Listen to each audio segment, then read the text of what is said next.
ஆத்தா வளர்த்த மரத்துல முதல் முறையா இளநீ கொடுக்குறாங்க. பார்த்து பார்த்து ஒன்னொன்னா மூடாக்கு போட்டு வண்டுகள் இருந்து எல்லாம் காப்பாத்தி இளநியை வர வச்சிருக்காங்க.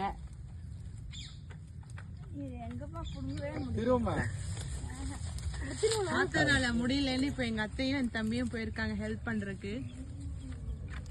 गाइस உங்களுக்கு நாங்க இளநீ குடிச்சிட்டு ரிவ்யூ கொடுக்குறோம் அந்த இளநீ எப்படி இருக்குன்னு. ஃபர்ஸ்ட் இளநீ சரி ஓகே வெட்டி பார்த்துட்டு ஒரு குடிக்கலாம்.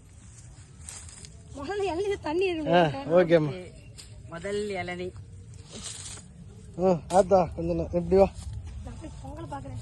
சரி அப்படி ஆத்தா கொஞ்சம் இங்கிட்டு வாங்க. பொங்கல் பாக்குறேன். சரிடா போ. இல்லங்க நில்லுங்க गाइस பொங்கல் பாத்துறேன். ஓகே ஓகே இங்கிட்டு வாங்க. நீ மட்டும் அங்க தனியா நில்லு. ஏன்டா அது தனி வீடியோவா? தனி வீடியோலாம் இல்ல கட் பண்ணிக்கலாம். ஓகே